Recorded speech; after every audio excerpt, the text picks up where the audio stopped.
बोले दोस्तों, मेरा नाम है कुणाल सुनकर और मैं अपने चैनल में आप सबका स्वागत करता हूं। दोस्तों, आज की इस नए वीडियो में हम बात करने जा रहे हैं ईएमए के बारे में। आपने बहुत से लोगों को ट्रेड करते हुए देखा होगा कि आप वो 9 ईएमए का जो ईएमए यूज़ कर रहे हैं, 15 ईएमए यूज़ कर रहे हैं, 8 ईएमए यूज़ कर रहे हैं और भी कई सारे ईएमए यूज़ कर रहे हैं और उससे अपना जो है ट्रेडिंग की जर्नी को इम्प्रूव कर रहे हैं। ठीक है, अब ईएमए होता क्या है इसके बारे में डिस्कस करेंगे। ठीक है, ईएमए क्या होता है इसके बारे में थोड़ा सा हम लोग बताएंगे। ठीक है, इसका नाम होता है एक्सपोनेंशियल मूविंग एवरेज। ठीक है, मूविंग एवरेज। ठीक है, एक्सपोनेंशियल मूविंग एवरेज। और सबसे मोस्ट पॉपुलर जो ईएमए है 9 और 15 ईएमए है। ठीक है, इनको हम लोग आज यूज करके देखेंगे क्या है। ठीक है, अब देखिए 9 ईएमए का मतलब होता है अगर डेली मतलब कि 15 मिनट के टाइम फ्रेम पे आप काम कर रहे हैं, 15 मिनट के टाइम फ्रेम पे आप काम कर रहे हैं, जैसे कि यहाँ पर 15 मिनट के टाइम फ्रेम पर, तो पिछले 9 ईएमए का एवरेज, पिछले सॉरी पिछले 15 मिनट में जितनी ये 9 ईएमए की कैंडल बनी है आपको उतना दिखाएगा। ठीक है, और 9 ईएमए का मतलब जो 15 मिनट में 9 ईएमए का एवरेज बताएगा आपको। ठीक है, इतना याद रखिएगा। 15 मिनट के टाइम फ्रेम पे अगर आप काम कम कर रहे हैं तो 15 मिनट पीरियड का टाइम 9 ईएमए और 15 ईएमए आपको इसका एवरेज बताएगा। ठीक है ना, अब कैसे यूज होता है इसके बारे में थोड़ा सा हम लोग जानेंगे। ठीक है, पिछले 15 मिनट की देखिए, अगर आप 15 मिनट के टाइम फ्रेम पे आप काम कर रहे हैं, 15 मिनट के टाइम फ्रेम पे 9 ईएमए आपके पास लगा हुआ है। ठीक है, 9 ईएमए आपके पास लगा हुआ है। अब थोड़ा सा समझते हैं। अब 15 मिनट के टाइम फ्रेम में, टाइम पीरियड में नौ नौ ईएमए की जो कैंडल है, 9 कैंडल्स का एवरेज ये बताता है 9 ईएमए। ठीक है, वही 15 मिनट के पॉइंट कैंडल है, 15 ईएमए का कैंडल का वो बताएगा आपको कैंडल्स का एवरेज। ठीक है, सिंपल तरीके से इसको कैसे अप्लाई करेंगे सब कुछ एक एक करके हम लोग डिस्कस करेंगे। जीरो धा वाले जो चार्ट यूज करते हैं, जीरो धा ब्रोकरेज यूज करते हैं, उसको भी हम बताएंगे। उसमें ईएमए का ऑप्शन नहीं आता है सर, तो कैसे यूज करना है उसमें भी मैं आपको स्टेप मैं बताऊंगा सिंपल तरीके से। वीडियो को स्किप ना करिएगा, पूरा देखिएगा तो अच्छे से समझ में आ जाएगा कि 9 ईएमए और 15 ईएमए होता क्या है। सबसे पहले मेरे पास बिटकॉइन का चार्ट यहाँ पर ओपन है।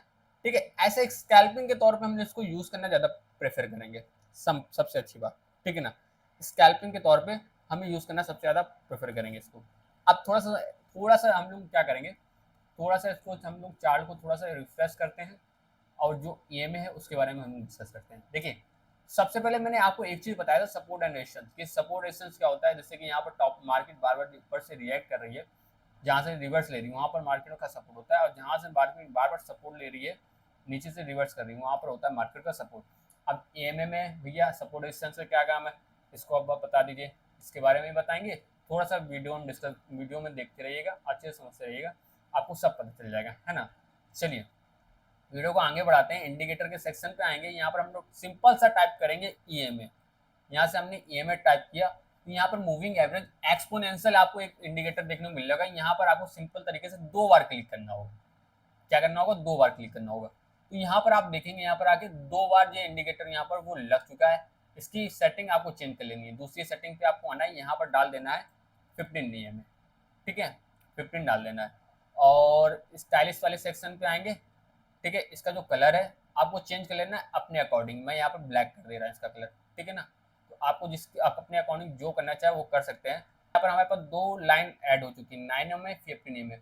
9 में के ऊपर जब आएंगे तो आपको इसका कलर चेंज करना चाहिए, आप चेंज कर सकते हैं। अगर इसकी थिकनेस बढ़ाना चाहिए तो आप यहाँ से इसकी थिकनेस वगैरह भी बढ़ा सकते हैं। तो मैं थिकनेस नहीं बढ़ा रहा हूँ, इसको ऐसे रख रहा हूँ और इसको बाय डिफॉल्ट ऐसे सिलेक्ट करके छोड़ दे रहा हूँ। ठीक है, अब 2 ईएमए मेरे पास ऐड हो चुके हैं इस चार्ट में। ठीक है, आपके पास अदर कोई प्लेटफॉर्म है तो वहां पर इंडिकेटर वाले सेक्शन पे जब आएंगे तो यहाँ पर ईएमए टाइप करेंगे तो आपको सिंपल तरीके से आपको ईएमए मिल जाएगा। अब सेलेक्ट करके यहाँ पर अपने चार्ट पे लगा सकते हैं। लेकिन जीरो धा अगर आप यूज करते हैं यहाँ पर, तो यहाँ पर अगर आप यहाँ पर स्टडी वाले सेक्शन पे आएंगे तो यहाँ पर अगर टाइप करेंगे ईएमए, तो ईएमए यहाँ पर नहीं आता भैया। ठीक है, यहाँ पर ईएमए नहीं आता है, तो यहाँ पर आपको क्या करना होगा, मूविंग एवरेज टाइप करना होगा। यहाँ पर मूविंग एवरेज टाइप करेंगे तो यहाँ पर आ जाएगा। ठीक है, यहाँ पर मैं मूविंग एवरेज पे क्लिक करूंगा, यहाँ पर इसको मैं यहाँ पर सेट कर लूंगा। ठीक है, तो यहाँ पर एक मूविंग एवरेज यहाँ पर ऐड हो गया मेरा। फिर से मैं यहाँ पर आऊंगा, फिर से यहाँ पर मूविंग एवरेज सेलेक्ट कर दूंगा यहाँ पर। ठीक है, यहाँ पर मैं यहाँ पर मूविंग एवरेज फिर सेलेक्ट कर लूँगा। तो यहाँ पर आई थिंक 2 मूविंग एवरेज यहाँ पर मेरे ऐड हो चुके हैं। यहाँ से मैं देखूंगा 2 मूविंग एवरेज यहाँ पर ऐड हो चुके हैं मेरे। पहले की सेटिंग में यहाँ पर आगे कर दूंगा 9, यहाँ पर आगे कर दूंगा 9। इसका कलर यहाँ से चेंज हो जाएगा, इसको मैं कर लूंगा व्हाइट। ठीक है ना, दूसरे की सेटिंग में यहाँ पर आऊँगा, यहाँ पर कर दूंगा मैं 15, ठीक है, और इसका कलर कर लूँगा मैं यहाँ पर येलो, थोड़ा सा डार्क दिखेगा। तो यहाँ भी हमारे पास 2 EMA यहाँ पर ऐड हो चुके हैं। SBI का मेरे पास चार्ट ओपन है, थोड़ा सा मैं पीछे आ जाऊँगा, यहाँ तक कि ठीक है, समझाने में थोड़ा सा डिफिकल्टी नहीं होगी, ठीक है। अब यहाँ पर मेरे पास, तो यहाँ पर मेरे पास वो जो मूविंग एवरेज के इंडिकेटर हैं दोनों यहाँ पर मेरे ऐड हो चुके हैं, सिंपल तरीके से अगर मैं बात करूँ, ठीक है। यहाँ पर मेरे दोनों EMA ऐड हो चुके हैं। अब इनको यूज़ कैसे करना है, आप थोड़ा सा सिंपल तरीके से समझते हैं इसको। इनको यूज़ कैसे करना है भैया, इस लगा तो दिया है हमने, यूज़ नहीं आता है तो कैसे काम चलेगा, है ना। तो यहाँ पर मैं एक यूज़ करने का तरीका यहाँ पर मैं बता दे रहा हूँ। 15 मिनट का टाइम फ्रेम यहाँ पर ओपन है मेरा, है ना। अब यूज़ करने के लिए आपको क्या करना होगा, यहाँ पर आपको 9 EMA एक लगा हुआ है जो कि ब्लू कलर का है हमारा, ठीक है। 9 EMA लगा हुआ है हमारा जो ब्लू कलर का है। दूसरा है हमारा 15 EMA जो कि हमारा ब्लैक कलर का है, ठीक है। दूसरा है हमारा 15 EMA जो कि हमारा है ब्लैक कलर का। यहाँ पर मैं लिख दे रहा हूँ B यानी कि ब्लू कलर, और यहाँ पर हमारा ब्लैक, ये भी ब्लैक कलर में है, ठीक है। दोनों B भी लिख दे रहा हूँ, ठीक है ना। अब देखिएगा होता क्या है, अगर 9 EMA छोटा जो EMA है हमारा ऊपर से क्रॉस ओवर करता है ब्लैक वाले को, तो हमें एक शॉर्ट साइड की ट्रेड लेनी होगी। इतना याद रखना है आपको, स्कैल्पिंग के तौर पे आपको ये यूज़ करना है। किसके तौर पे यूज़ करना है, स्कैल्पिंग के तौर पे। ट्रेड को ज़्यादा देर तक की होल्ड नहीं करना है, होल्ड करेंगे तब जब अपना स्टॉप लॉस स्टील करते रहेंगे, ठीक है ना। इतना याद करिएगा। जब 9 EMA ऊपर से क्रॉस ओवर करेगा 15 EMA को, हम शॉर्ट साइड की ओर सोचेंगे, शॉर्ट साइड की एंट्री बनाएंगे, यानी कि सेल करने की सोचेंगे। अगर नीचे से क्रॉस ओवर करेगा ऊपर 9 EMA को, तो हम लोग लॉन्ग सोचेंगे, यानी कि बाइंग करेंगे, ठीक है ना, बाइंग करने की सोचेंगे। यहाँ पर अब देखिएगा, अब एक चीज आपको याद रखिएगा, सपोर्टेशन मैंने आपको बताया था, सपोर्टेशन मैंने आपको ऑलरेडी मैंने बता के रखा था। अब देखिएगा यहाँ पर क्या हुआ, मार्केट, यहाँ पर मार्केट क्या कर रही थी, यहाँ पर अगर आप देखेंगे, यहाँ पर मार्केट ने रिएक्ट करा है 2 बार। यहाँ पर देखिएगा एक लेवल था, रेजिस्टेंस लेवल था यहाँ पर, ठीक है ना। यहाँ था एक क्या था, रेजिस्टेंस लेवल था। प्राइस एक्शन का भी आप यहाँ पर यूज करके चलेंगे, ठीक है ना। यहाँ पर क्या करेंगे, प्राइस एक्शन का भी यहाँ पर यूज करेंगे करके चलेंगे। देखिएगा यहाँ पर क्या हुआ, फेक ब्रेकआउट मिला, यहाँ भी फेक ब्रेकआउट मिला। मार्केट ने क्या किया, यहाँ पर लोगों को ट्रैप किया, मार्केट यहाँ से धड़ाम से नीचे आके गिरी। अब थोड़ा सा इसको डिटेल में समझते हैं। एक हमने यहाँ पर पहले रेजिस्टेंस जोन क्रिएट कर लिया है, मार्केट यहाँ से रिवर्स लेने के चांसेस है। यहाँ पर ये इसका फेक ब्रेकआउट था, है ना, और कुछ नहीं। अब हम लोग EMA का साथ लेंगे। देखो ब्लू वाले ने 9 EMA को 15 EMA से ऊपर से क्रॉस ओवर किया, ठीक है। एक रेड स्ट्रॉन्ग कैंडल इसके नीचे क्लोज हुई आके 15 EMA के, उसके बाद रेड कैंडल उसका लो तोड़ती है, अच्छा खासा लो तोड़ देती है। हम उसके बाद एक एंट्री बनाएंगे और 1:2 का टारगेट लेके चलेंगे हम लोग नीचे की ओर, ठीक है। और इस ट्रेड में हम लोग तब तक की बने रहेंगे जब तक कि 9 और 15 EMA के नीचे इसकी कैंडल्स चल रही हैं, ठीक है। कोई भी कैंडल्स इस 9 EMA 15 के ऊपर आके क्लोज करती है ग्रीन कैंडल, हम उससे एग्जिट कर जाएंगे, हम उससे क्या कर जाएंगे, एग्जिट कर जाएंगे, सिंपल तरीके से। एटलीस्ट 1:2 का टारगेट हमें बुक करके चलना होगा। यहाँ से 1:2 का टारगेट हमने यहाँ पर अपनी एंट्री बनाई, ठीक है ना। हमें यहाँ तक कि आपको टारगेट हमें मिला। स्टॉप लॉस हमें कहाँ करना है, कहाँ रखना है, मैं आपको बता देता हूँ। यहाँ पर इजिली 1:6 देखने को मिला, हमें यहाँ पर एंट्री मिल गई। मान के चलिए 1:3 तो आराम से देखने को मिला है हमें, यहाँ पर 1:3 आराम से देखने को मिला है, ठीक है। अब देखिए हमने यहाँ पर एक मिनट दोस्तों, हमने क्या किया, हमने इस कैंडल को देख के हमने एंट्री बनाई, ठीक है ना। कोई रेड कैंडल हमें 9 और 15 EMA के नीचे क्लोज करती है, उसके बाद रेड कैंडल का हमारा उसका लो भी टूट जाता है, उसके साथ साथ हम उस पर एंट्री बनाएंगे। हमने इस पर एंट्री बनाई, मान के चलिए इस वाले कैंडल पे हमने एंट्री बनाई, ठीक है। इस ग्रीन कैंडल पे हमने एंट्री बनाई, ठीक है ना। इजिली 1:2 का हमने टारगेट डिसाइड किया, यहाँ तक कि मार्केट आई, मार्केट यहाँ तक की फॉल की। देखिए हमने 2 चीज़ का सहारा लिया, एक तो यहाँ पर रेजिस्टेंस जोन का यहाँ पर रेजिस्टेंस जोन था, यहाँ पर सेलर ऑलरेडी बैठे हुए थे, यहाँ पर सेलर ऑलरेडी बैठे हुए थे, हमें इसका सहारा मिला, ठीक है। और भी चीज़ें हमें आपको देखने को यहाँ पर एक चीज़ और मिली होगी, यहाँ पर हमें एक चीज़ का सहारा और मिला था, यहाँ पर हमें ट्रेंड लाइन का भी सहारा देखने को मिला था। अगर ऐसे सही से मैं मार्क करूँ तो यहाँ एक ट्रेंड लाइन आ रही थी, ठीक है। इस ट्रेंड लाइन का ब्रेकआउट भी मिला है हमें यहाँ पर, पहले आप ट्रेंड था, यहाँ से ट्रेंड इसका चेंज हुआ है, ठीक है ना। तो इजिली 1:2 का टारगेट हमें यहाँ पर देखने को मिला है, सिंपल तरीके से, है ना। और इस ट्रेड में तब तक की बने रहना है अगर आपने शॉर्ट की पोजीशन बनाई है, अपने आपने शॉर्ट की पोजीशन बनाई है, तब तक की बने रहना है जब इन दोनों के ऊपर कोई ग्रीन कैंडल क्लोज नहीं कर देती है, कि यहाँ पर जैसे इस ग्रीन कैंडल ने क्लोज कर दिया इसके ऊपर, यहाँ से बाइंग दिखने लगी थोड़ी सी, तो हमें यहाँ से एग्जिस्ट कर देना, ठीक है।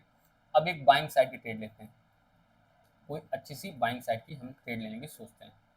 अब यहाँ से अब हम क्या करेंगे, एक बाइंग साइड की ट्रेड लेंगे।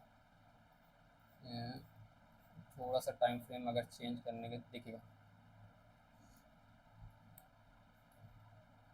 अब यहाँ से देखिएगा, यहाँ पर एक सपोर्ट लेवल था, क्या था यहाँ पर, मार्केट का एक सपोर्ट लेवल था। यहाँ पर मार्केट बार बार क्या कर रही थी, सपोर्ट ले रही थी, इस एरिया पे मार्केट मान के चलिए इस एरिया पे सपोर्ट ले रही थी, है ना। तो एक चीज़ तो हमारे पे क्लियर थी, यहाँ पर एक बाइंग रखी हुई है हमारी, यहाँ पर हमें क्या एक बाइंग है। तो मूविंग एवरेज का हमें साथ मिला यहाँ पर, देखिए मूविंग एवरेज का क्या किया, नीचे से ऊपर क्रॉस ओवर किया ग्रीन कैंडल ने, ठीक है ना। फिर इसने क्या किया, इस एक्चुअल में इस ग्रीन कैंडल ने साथ दिया, यहाँ पर ऊपर क्रॉस ओवर किया, इतनी सी कैंडल में बीच में कहीं एंट्री मिल गई मान लीजिए, ठीक है। इसके बाद मार्केट 1:2 दे के ऊपर गई आराम से। यहाँ पर थोड़ा सा भी डाउट है ना, तो थोड़ा सा मैं पीछे आ जाता हूँ और अच्छे से इसको समझाने के लिए, और अच्छे से कोई ट्रेड मिल जाए।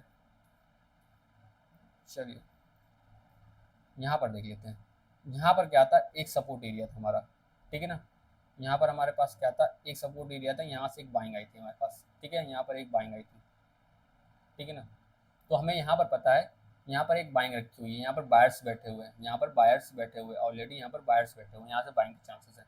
यहाँ पर हमने एक बाइंग की पोजीशन बनाई, ब्लू कैंडल ने यहाँ से इसको क्रॉस ओवर किया ऊपर की ओर, ठीक है। फिर हमने इसका एक हाई टूटा, हमने यहाँ पर एंट्री बनाई, ठीक है। इस ग्रीन कैंडल ने 9 और 15 EMA के ऊपर आके क्लोज करे, 9 और 15 EMA के ऊपर आके कोई ग्रीन कैंडल क्लोज करे, अगर हम बाइंग की ओर सोच रहे हैं, इस कैंडल ने उसके ऊपर क्लोज किया, उसके बाद उसका हाई टूटा, हमने यहाँ पर एंट्री बनाई, स्टॉप लॉस हमने इसके लो का रखा, और हमें स्ट्रेट पे तब तक की बने रहना है जब तक कि कोई रेड कैंडल आके इस दोनों के नीचे क्लोज ना करे। ये तो ग्रीन कैंडल है, इसने इसके नीचे क्लोज नहीं किया, हमने इजिली 1:2 का टारगेट देखने को आराम से मिला होगा यहाँ पर, ठीक है ना। यहाँ पर 1:2 का टारगेट देखने को आराम से मिला होगा। बस इतना याद रखना है आपको, एक सपोर्ट एरिया पे अगर आपको एंट्री मिलती है तो और अच्छी बात है, थोड़ा सा अच्छी बात है, ठीक है। साइडवेज मार्केट में थोड़ा सा वेट करिएगा, 1:2 का टारगेट तो नहीं, इजीली हमें 1:5 का टारगेट देखने को मिला है ना। और मार्केट कहाँ तक की गई, ऊपर देखिए यहाँ तक की एक्चुअली मार्केट ऊपर गई है, 1:6 का आराम से टारगेट मिला है ना। अब देखिएगा, फिर एक यहाँ पर एक रेजिस्टेंस जोन था, यहाँ पर क्या था, एक रेजिस्टेंस जोन था, यहाँ पे मार्केट ने यहाँ बार बार फॉल कर रही थी, देखिएगा मार्केट क्या कर रही थी, यहाँ पर बार बार सेल कर रही थी, सेलर यहाँ बैठे हुए थे मार्केट में, सेलर बैठे हुए थे। यहाँ पर हमें क्या देखने को मिला, यहाँ पर मार्केट आई, ठीक है ना, यहाँ मार्केट एक आई, सेल साइड की एक ट्रेड और बनी, इस रेड कैंडल ने 9 और 15 EMA के नीचे क्लोज किया के उसके बाद नेक्स्ट कैंडल ने इसका लो भी निकाला, हमने इस कैंडल पे एंट्री बनाई, हमने इस कैंडल पे हमने एंट्री बनाई, मान के चलिए हमने इस कैंडल पे एंट्री बनाई और इसका हाई का एसएल लेके रखा, हमने इसके हाई का एसएल लेके रखा, और इस ट्रेड पे हम तब तक की बने रहे जब तक कि कोई हमें ग्रीन कैंडल इसके ऊपर आके क्लोज करते हुए ना दिखी, क्या हुई, क्लोज करते हुए ना दिखे। यहाँ से हमने देखिए यहाँ से एंट्री बना ही ली हमने, यहाँ के बाद मार्केट नीचे आई आती गई, हम यहाँ पर एग्जिट करें, यहाँ पर हम एग्जिट करें। तो अगर आपको यहाँ पर 1:2 का टारगेट मिल गया तो निकल सकते हैं, 1:5 मिल गया तो भी यहाँ भी आप निकल सकते हैं। अगर ट्रेड को होल्ड करेंगे तो थोड़ा सा आपका प्रॉफिट कम होगा। ईजिली अगर देखिए जाए, यहाँ पर हमने एंट्री बनाई थी तो ईजिली हमें यहाँ तक कि अगर प्रॉफिट बुक करना चाहे 1:4 का टारगेट तो ईजिली आपको मिला था, यहाँ पर 1:7 का टारगेट मिला था। स्टॉप लॉस छोटा हुआ आपका, यहाँ पर आपका स्टॉप लॉस हिट नहीं हुआ, रेजिस्टेंस जोन में हमने सेल किया, ऑब्वियसली बात है यहाँ पर एक रेजिस्टेंस जोन था, यहाँ पर हमारे पास मार्केट यहाँ पर फॉल कर रही थी बार बार है, यहाँ पर भी लोगों ने क्या किया, यहाँ पर एक ग्रीन रेड कैंडल शॉर्ट कर एक रेड कैंडल बनाई। इतना याद रखिएगा हमेशा, अगर आप बाइंग की सोच रहे हैं, क्या कर रहे हैं दोस्तों, आप बाइंग की सोच रहे हैं तो एक सपोर्ट एरिया पे आपको 9 EMA और 15 EMA ऊपर की ओर क्रॉस ओवर करते हुए दिख जाए तो एक वहां पर लॉन्ग की ट्रेड मरने के चांसेस ज़्यादा हैं। और इसके ऊपर कोई ग्रीन कैंडल अगर आपको क्लोज करते हुए देख रही है उसके बाद उसका हाई निकल रहा है तो अब तो एक चांस और होते हैं। अगर आप शॉर्ट करने के लिए सोच रहे हैं, तो आपको रेजिस्टेंस एरिया पे एक रेड कैंडल है 9 और 15 नियम में के नीचे आके क्लोज करे, उसके बाद उसका लो भी ब्रेक करे, तब हमें उस पर एक एंट्री बनानी है शॉर्ट साइड की। तब हमारे ट्रेड के चलने के चांसेस ज़्यादा हो जाते हैं, विनिंग चांसेस हो जाते हैं थोड़े से, ठीक है, एक्यूरेसी थोड़ी अच्छी हो जाती है उस समय। क्या होता है, क्योंकि रेजिस्टेंस जोन है वहाँ पर, तो वहाँ पर सेलिंग आनी है आनी है। एक रेजिस्टेंस जोन का हमें साथ मिला, उसके बाद 9 EMA और 15 EMA हमें नीचे की ओर संकेत दे रहे हैं, इंडिकेट कर रहे हैं कि हमें नीचे की ओर जाने की तैयार है। तो वहाँ से हमने दो चीज़ों का सहारा लिया, दो चीज़ों का कंफर्मेशन लिया। एक रेड कैंडल, कोई अच्छी स्ट्रॉन्ग रेड कैंडल नीचे की क्रॉस कर दें, जैसे कि यहाँ पर कोई अच्छी खासी रेड रेड कैंडल के नीचे यहाँ पर क्लोजिंग हुई, उसके बाद इसके अंदर लो भी तोड़ा, मार्केट क्या गई, नीचे आई। सिंपल तरीके से इसी तरह से जो 9 EMA और 15 EMA है, इस पर काम करेगा अच्छे से, तभी आपको वर्क। देखिए इतना याद रखिएगा, जब मार्केट आपकी इजीली ऐसे साइड जो 9 EMA एकदम ऐसे हो, एकदम फ्लैट हो, एकदम सीधे हो, एकदम ऐसे हो, ठीक है ना, और कैंडल इनके बीच में हो गई, ऐसे ऐसे करके चल रही हो, कैंडल्स ऐसे ऐसे करके चल रही हो, तब वहाँ पर आप ट्रेड नहीं करिएगा, वहाँ पर आपके लॉस होने के चांसेस ज़्यादा है। मार्केट साइडवेज हो जाती है, उससे मार्केट क्या होती है, साइडवेज हो जाती है, याद रखिएगा। एग्जाम्पल के तौर पर अगर मैं कोई दिखाना चाहूँ तो साइडवेज मार्केट का एग्जाम्पल मैं आपको दिखा दूँ। एक देखिए यहीं देखिएगा, थोड़ा सा मार्केट देखिएगा, दोनों 9 EMA 15 EMA एकदम चिपक गए, पास पास आ गए, तो मार्केट साइड हो जाएगी, यहाँ पर कहीं भी आपको एंट्री नहीं मिलेगी, इतना याद रखिएगा। आप हमेशा कब एंट्री लेंगे इसमें, याद रखिएगा, जब आपको आपको लॉन्ग करना होगा, तो आप क्या करेंगे, बॉटम पे पकड़ेंगे, स्ट्रेट को बॉटम पे पकड़ेंगे, ठीक है। अगर आपको शॉर्ट करना होगा, अगर आपको शॉर्ट करना होगा यानी कि सेल करना होगा, तो अब आप क्या करेंगे, टॉप पे जाकर कोई ट्रेड इसको पकड़ेंगे, तब आपकी जो स्ट्रेटेजी है वो मैक्सिमम तौर पे वर्क करने के चांसेस हो जाते हैं, यानी कि जब चलने के चांसेस ज़्यादा होते हैं, ठीक है ना। ऑब्वियसली बात है, अगर टॉप पे पकड़ ले हैं, वहाँ पर इंडिकेटर आपको दे रहा है, साथ दे रहा है कि यहाँ से हमें सेल होना है, तो वहाँ से मार्केट गिरने के चांसेस ज़्यादा हो जाएंगे, तो वहाँ पर रेजिस्टेंस जोन भी एक होगा, है ना। सिंपल तरीके से याद रखिएगा, और कुछ नहीं।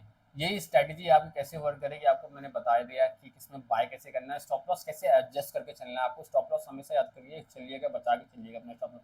शुरू में आपके पास कैपिटल होगा ना, तो आप मार्केट में टिके रहेंगे। अगर मैं ट्रेड करता हूँ तो मैं स्टॉप लॉस तो यूज़ नहीं करता हूँ, क्योंकि मैं एकदम स्टॉप लॉस इसलिए नहीं यूज़ करता हूँ कि मुझे पता है मेरी एक्यूरेसी क्या है। मैं हमेशा रिस्क लेता आया हूँ शुरू से, तो आप लोग रिस्क नहीं ले सकते अभी, है ना। तो आपके पास कैपिटल की प्रॉब्लम भी हो सकती है अभी, तो आपको शुरू में याद रखिएगा कैपिटल को प्रोटेक्ट करके चलना है, तो अपना स्टॉप लॉस बचा के चलिएगा, स्टॉप लॉस हिट ना हो, ठीक है ना। तो वीडियो मेरा पसंद आया हो तो वीडियो को लाइक जरूर करिएगा दोस्तों, और चैनल को सब्सक्राइब तो करिएगा दोस्तों। हम लोग मिलेंगे एक नए वीडियो में एक नए टॉपिक के साथ। आज की इस वीडियो के लिए हम लोग इतना ही रखते हैं दोस्तों।